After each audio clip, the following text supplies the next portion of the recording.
welcome back to my channel. Today we are going to be going over the final step of our Bake Shop blanket series, the border. So here is our finished blanket. There will be more photos of the blanket finished at the end of the video, but here we can see kind of the border stitches that I did and how it looks a little different from the last video where we joined. Now you can see here that I did a granny stitch border, and then I just added a scallop edging onto it. So I used just extra yarn that I had in my four main colors, white, chocolate, mint, and pink. And you can do this with any granny square blanket. It would probably work, but you may have to adjust if you're watching this video just for the purposes of bordering any blanket. But we're going to be pretty specific to the Bake Shop blanket here. So we're going to start with one of the corners. You want to identify one of your corners of the entire blanket. Make sure that it is one of the four corners of the blanket, not just a corner of one of the squares. And I know this guy is getting pretty big. He's a little shy of 4 foot by 4 foot at this point before we even add the border. So maneuver however you need to, and go ahead and get ready to work in that very corner stitch. I'm going to start with my white Vantage Choice and an H 5mm hook. And I'm going to do my first round of stitches in white just because I'll tell you my reasoning on this. Here we are just joining that yarn. I'm just tying a knot as I have with all of my other joining. I just feel it's more secure and that's how I prefer to do it, but join your yarn however you like. I'm doing white because that is the color that I chose to join all of my squares in. I recommend starting your first round of border stitches with that same color that you did your join with. It just makes for a much more cohesive look. So here we are, we've chained up 2 and we've worked 2 double crochets. We're going to chain 3 and then we're going to work 3 double crochets there in that stitch. So you may recognize this. This is the beginning of our granny stitches. So if you have gotten to this point in the Bake Shop blanket series specifically, you've probably watched and followed my traditional granny square video and made a whole bunch of those. You've probably watched some of or all of the Bake Shop motif square videos. This is the same side cluster or corner cluster stitch that we have done for everything else. So go ahead and start with that corner cluster and chain 1.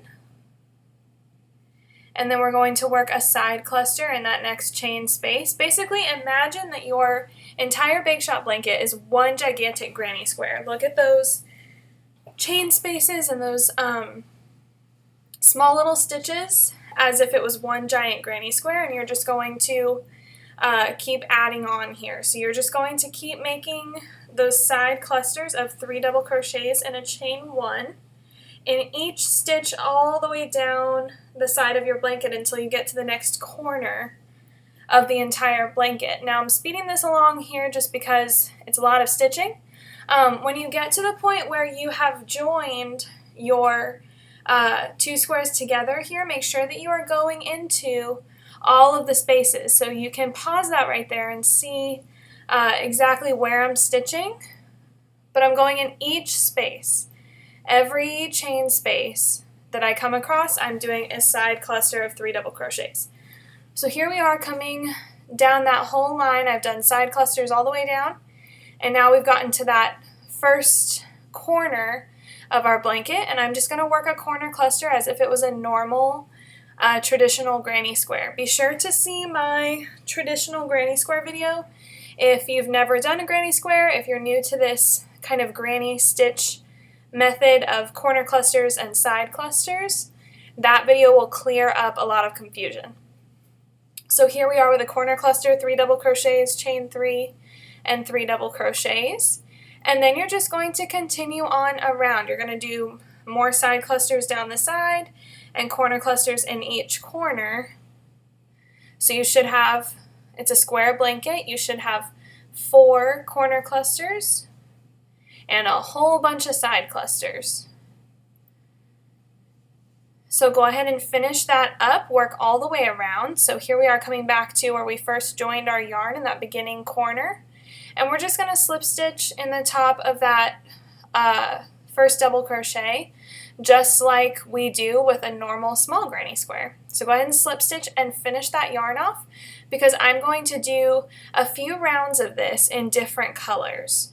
So here I am attaching my next color. I'm just going ahead and joining that chocolate brown. You can do any colors you prefer. You can do several rounds of one color.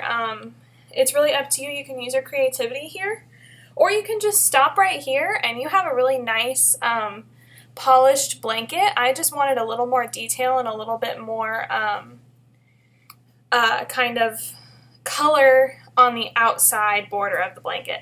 But at any point, if you feel that your blanket looks done and looks great, feel free to go ahead and stop where you're at. So I went ahead and did a round of each in white, chocolate, mint, pink, and then white again. So here I am finishing all of those. So that's 5 rows total, 5 rounds of granny stitches. I've just slip stitched this closed. And we're not going to finish off our yarn here. We're going to slip stitch in the next stitch and then slip stitch into that chain space in the corner. So now we're working in that corner area. We're going to chain 2, and now we're going to work 6 double crochets here in the corner. We are now working on the scalloped edging. I do recommend that whatever color you're doing your scalloped edging in, match that same color to whatever your last round of granny stitches were. So you can see here I did my last round of granny stitches in white, and I'm doing my scallops in white as well. It just makes for a little bit more finished look. So here you can see I'm doing my double crochets here. You should have 6 double crochets and then that chain 2. And now we're just going to slip stitch in the center of your next cluster of 3 double crochets. So if you have 3 double crochets in that cluster right next to the spot you're working in, you want to slip stitch in the middle of those. So what that translates to, and if you're looking at the written pattern, is you're skipping a stitch, slip stitching, skipping a stitch, and then you're working again in that next chain space from that chain 1. So for all of our sides here with the scalloped edging, we're just going to do 5 double crochets. So go ahead and work 5 double crochets in that chain space. I'm not working into the stitches, I'm working into the chain space. So there's 5 double crochets. Go ahead and slip stitch in that center stitch, the center of that chain or that cluster of 3 double crochets below. We can see how these scallops are looking. And then after we've slip stitched, we just go right into our next 5 double crochets in the next chain space. So what this should look like as you're working down the line is that you should have a scallop consisting of 5 double crochets in each chain space along with slip stitches in between. It should be spaced pretty evenly if you're slip stitching in that middle stitch, and it should be pretty consistent. So you're going to do this all the way down that line, 5 double crochets in each chain 1 space, all the way down until you get to that next corner. So here we are approaching our first corner here. We've slip stitched, and now we're going to work 7 double crochets. So if you remember, when we joined into that first corner area and started our scallop, we did a chain 2 and then 6 double crochets. So really that made what looks like 7 double crochets. So in the other 3 corners, when we don't need to chain up anything, we're going to do 7 double crochets in each one, and then just keep continuing that around, 7 double crochets in each corner, and then 5 double crochets in each of those side chain 1 spaces. Always slip stitching that scallop down to the middle stitch of the next cluster of 3 double crochets. If you have any questions about any of this, guys, please make sure to leave a comment below. I do keep up with the comments here on YouTube as best I can, so go ahead and leave a comment if you have any questions at all. Thank you guys so much for watching this video and all of my Bake Shop Blanket series videos. I have been blown away by the response to this design, and this is my first fully original designed Afghan, and I am just so excited for it to be finished and ready for all of you to go ahead and make your own. So go ahead and get started and make something beautiful. Be sure to tag me at Sewrella on any social media. I'd love to see what you make. Thanks again.